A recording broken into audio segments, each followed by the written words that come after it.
That Naturopathic Podcast. TNP. Hello there. Hi, and thanks for joining us. I'm Dr. Michelle Pobega, naturopathic doctor. And I'm Dr. David Miller, ND, and we hear your frustrations. This show is for you. This show is for you if you're feeling like your current healthcare strategy is not getting to the root cause or the underlying reasons for your health. This show is for you if you've been told that you're fine, but you definitely don't feel very well. This show is for you if you're walking out of your doctor's office with 1, 2, 3, 4, or even 5 medications without any mention of diet, lifestyle, or a long-term game plan. This show is for you if you've got several specialists taking care of you, but no one is really putting all the pieces together. This show is for you if you believe that health should be part of healthcare. These problems have solutions. We know it. Our patients know it. And we want you to know it. Naturopathic medicine is the solution that you should know about. Welcome to another episode of That Naturopathic Podcast. It's the non It's Dr. David Miller and Dr. Michelle Pobega, both naturopaths. Thank you. Thanks for stepping in there. We were not using our best dialects and forms of English right before starting, so we'll just get that out of our system. This will be a loose cannon of a recording, I guess. It could be. But you saved us there, so thank you. Yeah. You that's a good example. We're a dynamic here. We're a dynamic duo. Well, you just saved us as being part of the dynamic duo, and that's actually not a bad intro into what I want to talk about. I was sort of flailing there because Michelle said some funny stuff, and I tried to say something funny that was appropriate, and I could only think of inappropriate things. So I said something inappropriate, but but you stepped in and helped us out for the podcast, so I didn't say anything stupider than I did already. I rallied when it mattered. Come to me for fun things, though, everyone. I'm very funny. You are funny, but come on, let's stick with the.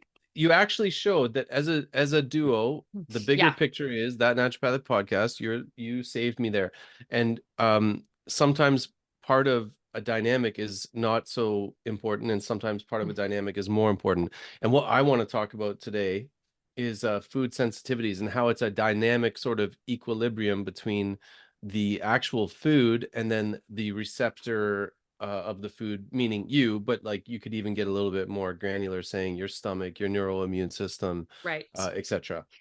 So yeah. Because a lot of people run food sensitivity testing, right? I think the last one I ran was about a year ago. So I don't do them very often. I haven't run one, and actually a proper food sensitivity test. I haven't really actually gone out of my way to run one for a couple of years, unless someone has specifically come in and asked me for it. And it's usually at my one clinic. I've often used the bioenergetic testing that I have at my Georgetown office. And the other naturopath and I agreed that part of the general screen we do with the bioenergetic testing, it doesn't include a full food sensitivity panel. It takes a long time, so they end up having to pay more money to sit there for longer. And what we have come to understand is that from previous testing where we did full food panels and other things back in the day, a lot of crap would just light up like a Christmas tree, and it wasn't a true representation of their food sensitivities. Because if you look at everything as a collective with the information we gather, it's okay, their body's under a state of stress, they're not detoxing properly, they have microbes, they have this, and the food sensitivities are usually not the true problem, but rather a reaction. So we have just reduced our list down to just gluten, different dairy proteins, and lactose. And then if there's something specific, the client comes to being like, I've always wondered about eggs, we can ask for that as well. But otherwise it's down to those, because those tend to be the most inflammatory. And then beyond that, I'm just kind of like, what is really happening that your body's reacting to a slew of things that it probably shouldn't be? That's my understanding of things now. That's kind of how I approach it. So I would say, just to sum up, you've got me and you using maybe one food sensitivity test in the last 3 collective years or whatever. So that tells you something. You can say what you will. Everyone's got their own style, and it's not that they're invalid, though. They're helpful. They're a helpful tool. Yeah, they can be, but it's more like you need to have an insight into what's actually going on with the food sensitivity. So it's like right. We're not going to go into the biochemical. This is more like a conceptual sort of understanding of Right. what's going on, rather than a biochemical explanation of the minutia of what's going on neuroimmune wise. The take home is really like a food sensitivity test can be helpful, but it's still about context. And you have to understand how to interpret those results too. If I get someone's results and it's just lit up ablaze, that's usually because there's passive leaky gut and their body, for lack of better phrasing, is in a total shitstorm in their guts. Their body's just reacting to everything. So that's not really a accurate representation of true food sensitivities.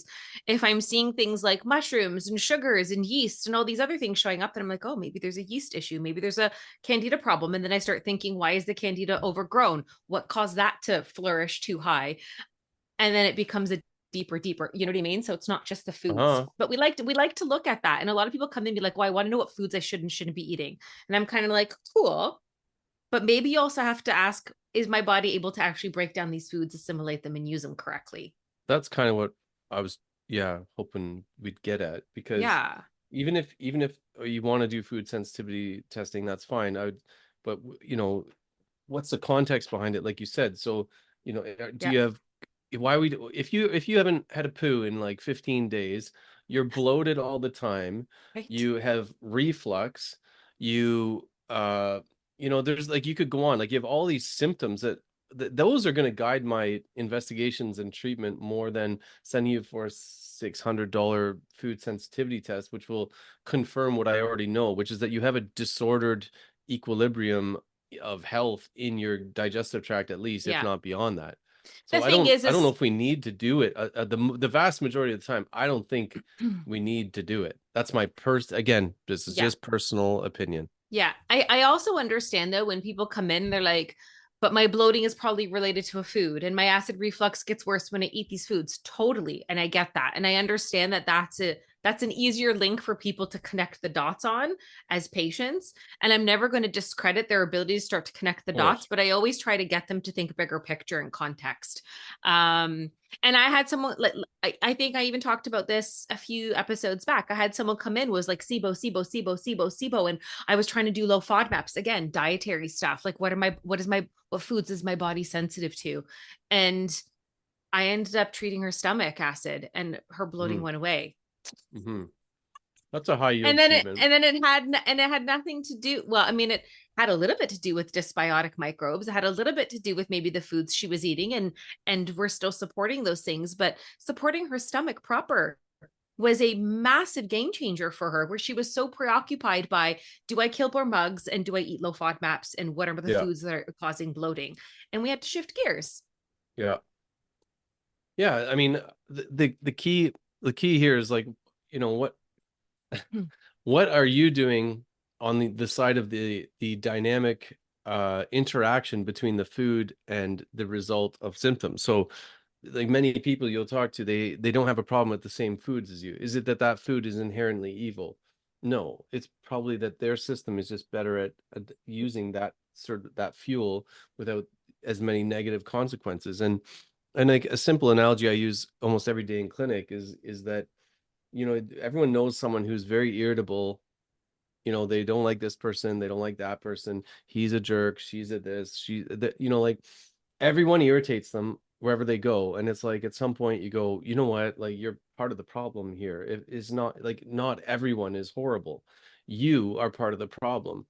And you're part of a dynamic equilibrium between two things. And the result of that can be symptoms and food sensitivities. But if we don't do our best to make sure that we can burn a big enough fire to digest our food properly, then you're going to run into problems, because you're going to run around with your improperly functioning gut, and wondering why every bit of fuel that you put in it irritates you.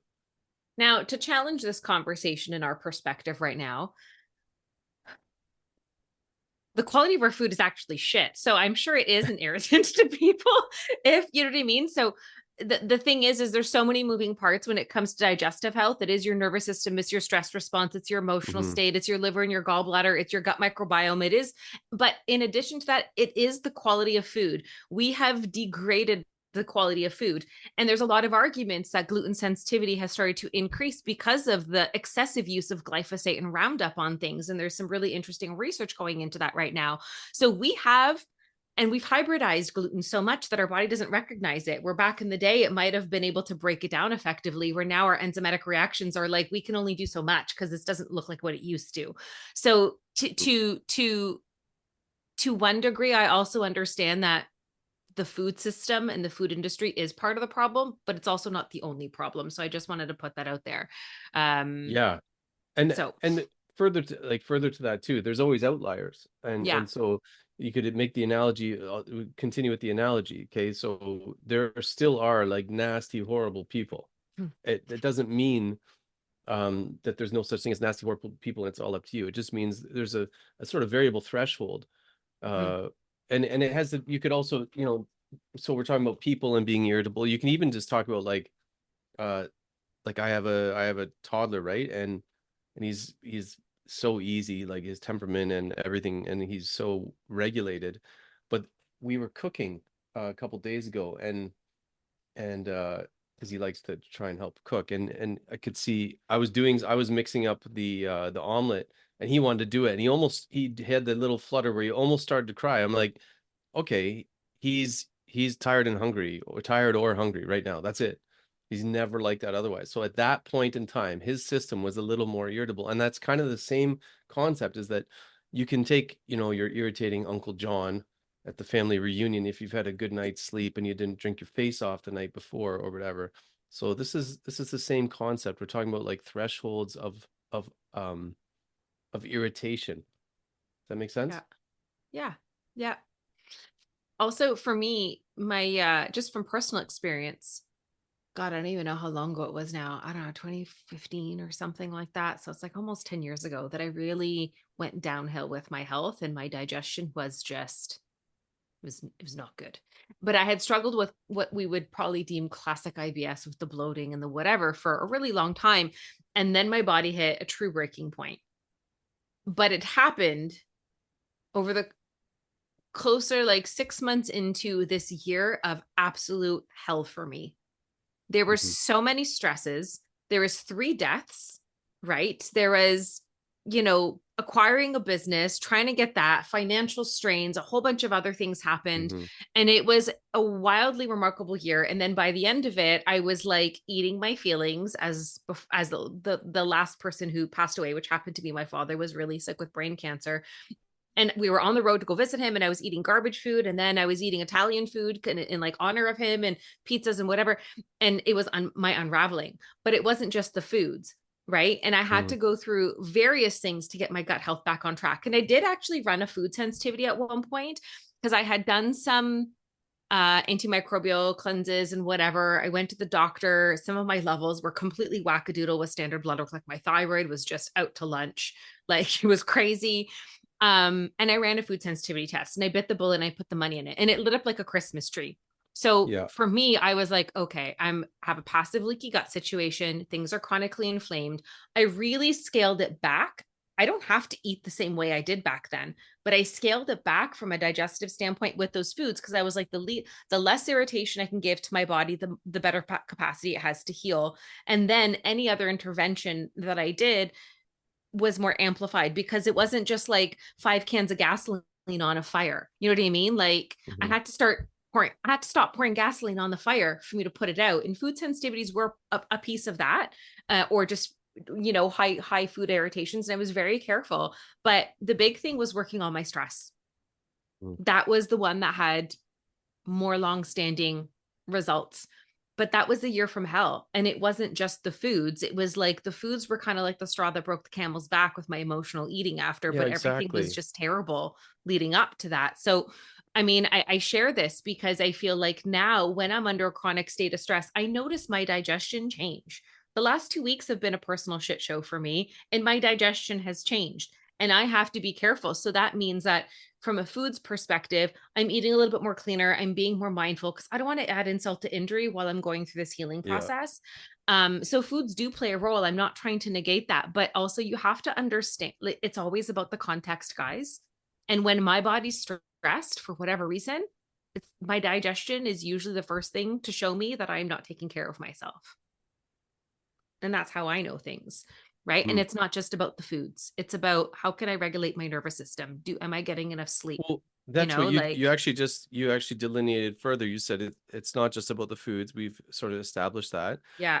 But you also established it's not just about the gut, right? Yeah. That's key. So what it is, Yeah. it's an interaction between Michelle and her ingested environment. Right. If you can't digest the world around you, you're not going to digest the world inside of you. That's Oh, you went there. That's my mind-body connection there for everybody, right? You went there, right? When life is hard outside and you're having a hard time dealing with it, sometimes that affects your insides. Mm-hmm. Shocker. So yeah. Yeah. But I think, and I will say, I think a lot of the reason that we focus heavily on foods is that we don't know how to focus heavily on, let's say, if we're saying the gut, it's very difficult to focus. Okay, I'm getting like all these algorithms and lines going in my head. Okay, so if we're going to focus on the gut, we seem to be okay at focusing on the gut in general as like a whatever Western person who knows a few things about health. I would say as you get into that, you have to delineate further. Is this a biochemical neuro-immune interaction, or is this a structural compromise, or like there's not enough stomach acid or something like that, where it's like you can delineate a little bit further.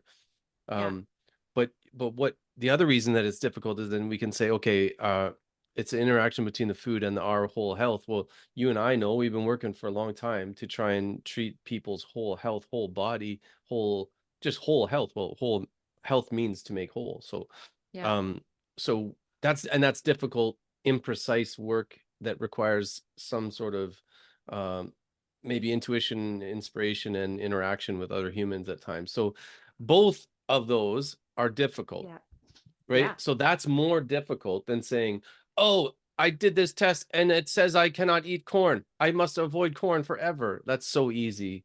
We like easy. And it feels accessible, it feels tangible for people, and exactly. Scientific. People can wrap their heads around that. But when you say gut health, even when you go to a gastroenterologist, they're like, just take a probiotic or eat low FODMAPs. That is a very overly simplistic perspective about gut health, and most people, or health in general. But the thing is I think for the general public to really understand all the moving parts that is quote unquote under the umbrella gut health is very overwhelming.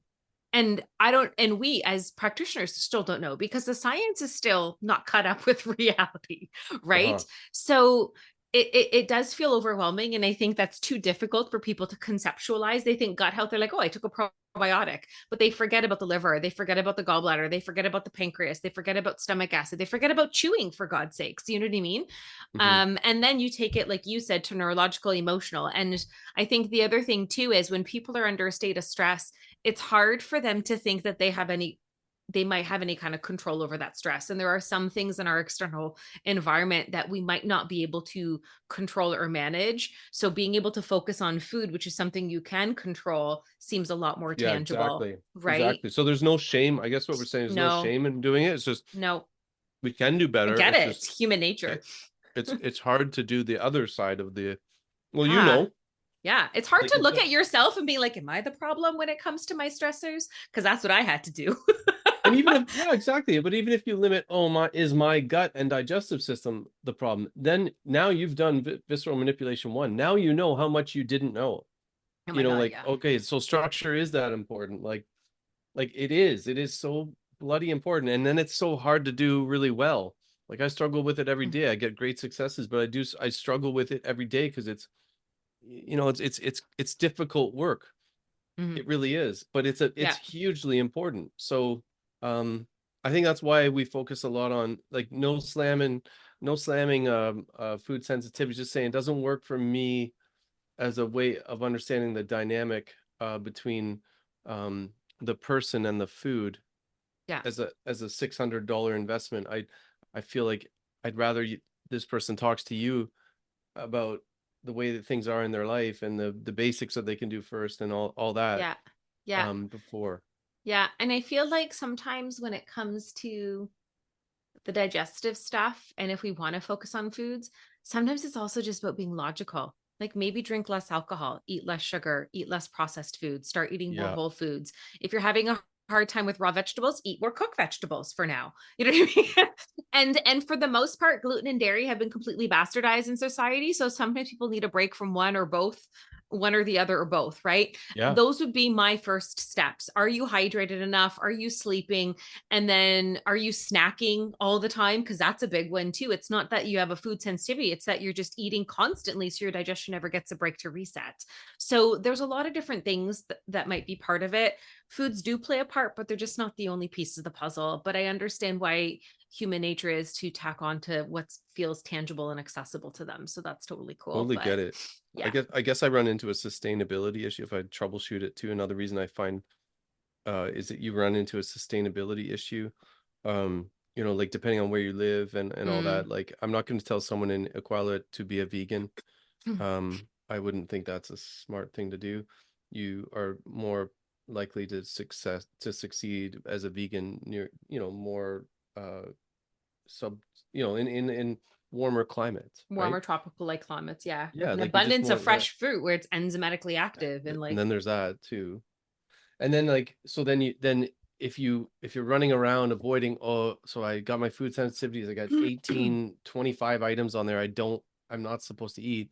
And then you run around trying to avoid that. It becomes difficult to do that so depending on where you live. overwhelming. Like it Yeah. gets overwhelming. That's what I'm getting to, is it's going to get overwhelming, and it's going to get to the point where you might just throw your hands up and have a case of the you Yeah. know, I can't bother doing this, I just can't do it, and then you revert back to like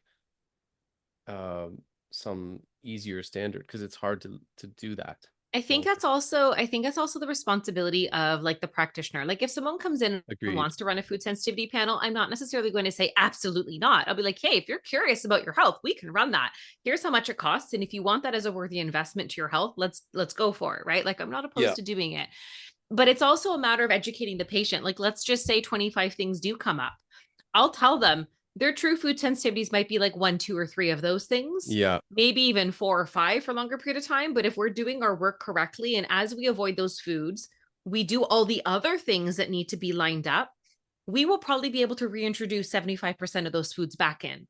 Some of them might take a little longer before we can reintroduce them. And then we see how your body reacts. And some of these things might not be that big of a deal long term, might actually just be one thing.